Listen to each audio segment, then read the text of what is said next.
Hi, my name is Anissa, and I am an intern of the Academy of Broadcasting, a team reporting on teens for teens.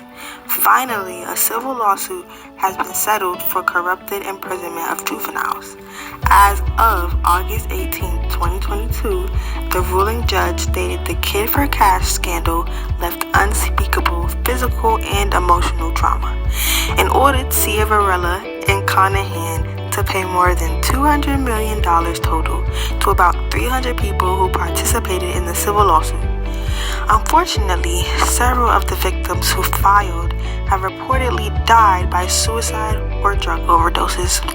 In 2009, two judges, Mark Ciavarella and Michael Conahan, serving in Pennsylvania, were charged with corruption for their role in the Kids for Cash scandal.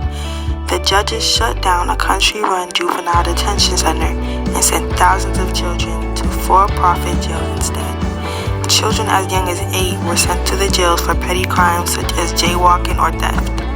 The judges received $2.8 million in illegal payment from the builder of the for-profit facility. Now they're the ones paying for their scheme. A representative for the victims stated it was a huge victory, but the lawyers of the victims believe that Cia Varela and Conahan don't have the money to pay up.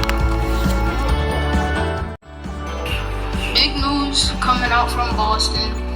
After reaching Game 6 of the NBA Finals, Celtics are apparently in talks to trade for the superstar power forward/small forward Kevin Durant from the Brooklyn Nets.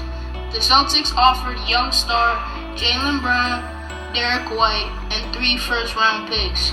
But according to NBC News Today, the Nets declined that offer, changing it to Jaylen Brown and Defensive Player of the Year Marcus Smart.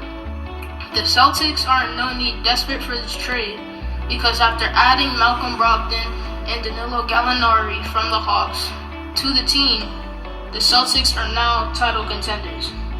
The Celtics may not decide to take this trade, but most likely it will not occur or it will happen no time soon. Thank you. Good afternoon. I am Brianne with the Academy of Broadcasting, and I am here to give you the latest news on Amazon. Many of us know and use Amazon because of how easy it is to get the stuff you want all in one place.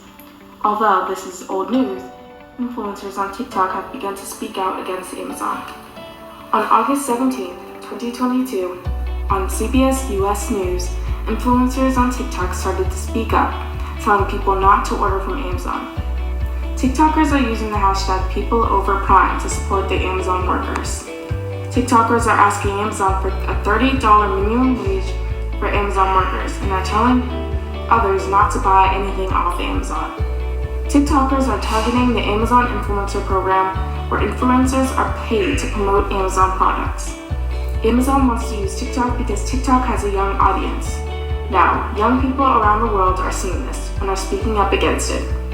Influencers are using TikTok because the only way things can change is if people on social media speak up against Amazon, bringing this unfair treatment of the workers to light. With the help of these TikTokers, the Amazon workers can hopefully get higher pay, better benefits, and lower injury rates to make their environment safer. Hi, my name is Khadijah, and I'm going to be talking about an ongoing outbreak of monkeypox, a viral disease, which was confirmed in May 6, 2022. The initial cluster of cases was found in the United Kingdom. I'm going to talk about this story and monkeypox overall because I am a young person and someone who went through the COVID pandemic, and I know firsthand how downplaying a virus or disease what has done to me and everybody. And personally, I do not want a pandemic part 2 where there are numerous amounts of reports of deaths and not being able to go outside and overall seeing the world go upside down. A new story has come up in the last 24 hours on the New York Post about a 40-year-old German patient who went to his doctor after seeing a red spot develop on his nose.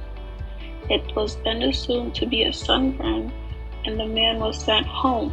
But within a few more days, the lesion on his nose began to turn black. There are currently just over 38,000 cases worldwide, according to the Center of Disease Control and Prevention. As of August 2nd, Dr. John Brownstein, professor of Harvard Medical School, confirms 4 cases of children who have tested positive for monkeypox in the United States. In terms of accuracy, this is what I can confirm at the moment, but I believe there are many more. In the years since the pandemic has started, the way we work in America has shifted dramatically. Most people went to work online in their homes, and many choose to remain working that way or do a hybrid of in-person and online work. This has uniquely affected young people, more specifically young millennials and Gen Z, people born after 1989. There has been a mentality among these people that they should work to live instead of living to work, like the culture of their parents. In an Apple News article from August 18, 2022, this phenomenon is discussed. There is a term that has been coined quiet quitting, where people are not engaged with their jobs but can keep them to continue getting paid. They are also using the time that working online allows them to have for themselves to get multiple jobs and are not prioritizing doing particularly well at either of them. Now, why does this happen, you may ask? This attitude towards work is a consequence of a few different factors, such as poor workplace environment, the lack of work-life balance in previous generations, and the feeling of disconnection from the work they are doing. Because of this, young people are more likely to quit and find new jobs rather than stay at the ones that they feel are not worth their time. So how do we solve this? I suggest we look at other countries, such as those in Europe, to improve workplace culture as a whole, such as better support for healthcare for workers, improving pay to accommodate inflation, and more time off. The biggest reason why this has happened is because work culture in the US has proven to be toxic. Jobs don't pay enough to support their employees, leaving them to have to take multiple jobs or rely on support from others. If we improve this, then we can expect to see improvements in the quality of life for everyone.